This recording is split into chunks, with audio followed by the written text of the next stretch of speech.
مسجد میں لوگ باجماعت نماز ادا کر رہے تھے کہ ایک چھوٹا بچہ مسجد میں ایک گیند کے ساتھ کھیل رہا تھا۔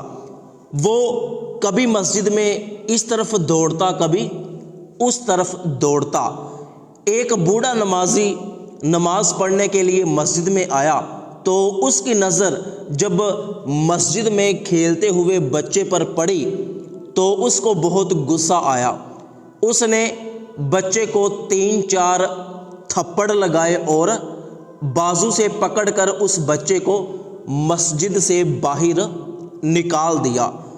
پھر وہ نمازی باجماعت نماز ادا کرنے کے لیے جماعت میں شامل ہو گیا۔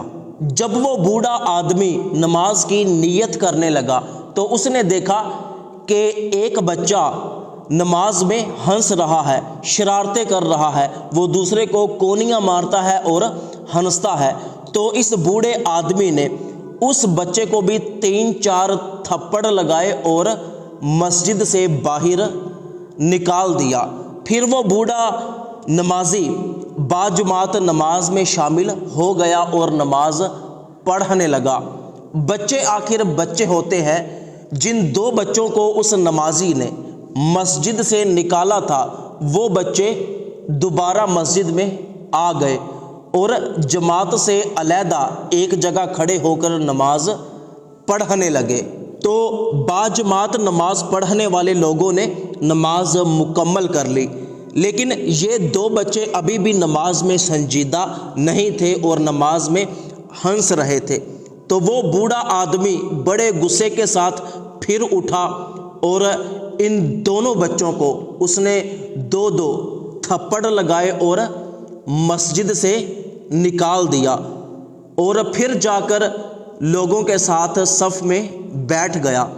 امام مسجد نے دعا مانگی اور لوگوں سے کہا کہ ذرا میرے قریب قریب ہو کر بیٹھ جاؤ، اور امام مسجد لوگوں کو یہ درس دینے لگا کہ جو بچے ہوتے ہیں یہ مسجد میں آتے ہیں اور شرارتیں کرتے ہیں، مسجد میں بھاگتے ہیں، دوڑتے ہیں، نماز کے دوران ہنستے ہیں اور بعض اوقات مسجد میں شور کرتے ہیں۔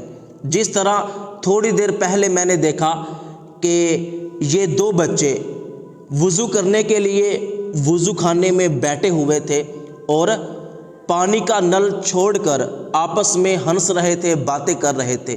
تو ایک نمازی آیا، اس نے نل بند کیا اور ان چھوٹے بچوں کو 2 تھپڑ لگائے اور مسجد سے باہر نکال دیا۔ تو دیکھیں کہ یہ بالکل غلط ہے۔ اگر آج بچے مسجد میں آئیں گے تو ان کو نماز پڑھنے کی عادت بن جائے گی، تو یہ جوان ہو کر نماز پڑھیں گے اور مساجد کو آباد کریں گے۔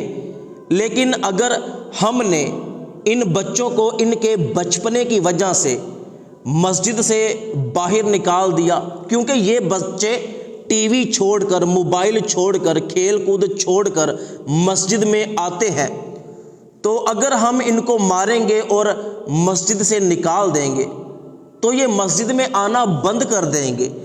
یہ بوڑھے نمازی کل کو فوت ہو جائیں گے تو ان بچوں نے جوان ہو جانا ہے، تو انہوں نے مسجدوں کا رخ نہیں کرنا، تو مسجدوں میں نمازی نظر نہیں آئیں گے۔ ہمیں چاہیے کہ اگر نماز میں بچے کوئی اس طرح کی حرکت کریں بھی تو درگزر کرنا چاہیے، ان کو اگنور کرنا چاہیے، اور جن لوگوں کے ساتھ بچے آتے ہیں ان کو چاہیے کہ بچوں کو تھوڑا سا سمجھائیں کہ نماز کے دوران مسجد میں بھاگتے نہیں ہیں، شور نہیں کرتے۔ تو اس طرح لوگوں کو احساس ہو گیا کہ یہ بچے کل کے جوان ہیں۔ اگر آج ہم نے ان بچوں کو مساجد سے دور کر دیا تو کل مساجد میں نماز پڑھنے والے جوان نظر نہیں آئیں گے۔ تو دوستو، خدا کا واسطہ اس پیغام پر لازمی توجہ کیجیے گا۔ آج کے بچے کل کے جوان ہیں۔ اگر آج بچوں کو ہم نے مسجدوں سے دور کر دیا تو کل ہماری مسجدیں آباد نہیں رہیں گی۔ تو اس پیغام کو صدقہ جاریہ کی نیت سے اپنے تمام دوستوں تک ضرور پہنچائیے گا۔